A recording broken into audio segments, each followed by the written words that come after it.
सिंधुदुर्ग के वैभववाड़ी तालुका में प्रस्तावित एमआईडीसी को लेकर मंत्रालय में उद्योग मंत्री उदय सामंत की मौजूदगी में महत्वपूर्ण बैठक हुई।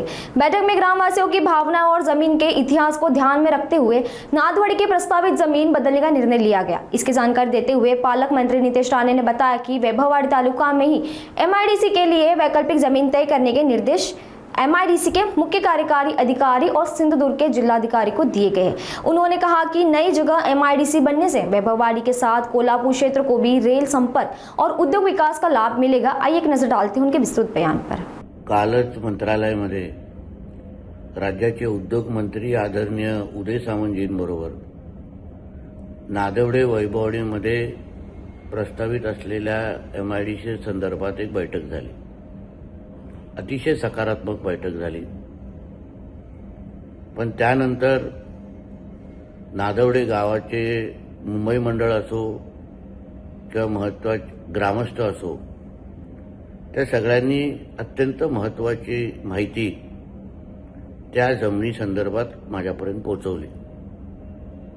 1996 पासून ते आतापर्यंत त्या जमिनीचा इतिहास तो समजून घेतल्यानंतर आणि ग्रामस्थ आणि मुंबई मंडळाच्या भावनांचा आदर ठेवून आम्ही ती जमीन बदलायची ठरवलेली आहे।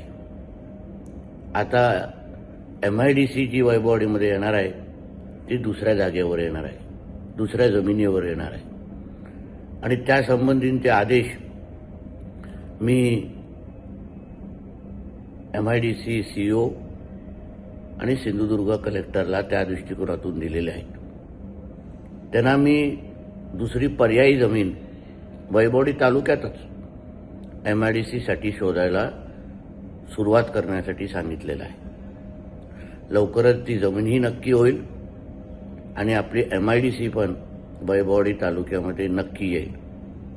एकदा एमआयडीसी आली तर कोल्हापूर वैभववाडीचा जो रेल मार्ग येतो आहे, एक बाजूला कोल्हापूरला त्याचा फायदा होईल, दुसऱ्या बाजूला एमआयडीसी असल्यामुळे वैभववाडीला त्याचा फायदा होईल आणि म्हणून हा प्रवास अशाच पद्धतीने सकारात्मक पद्धतीने चालू राहील।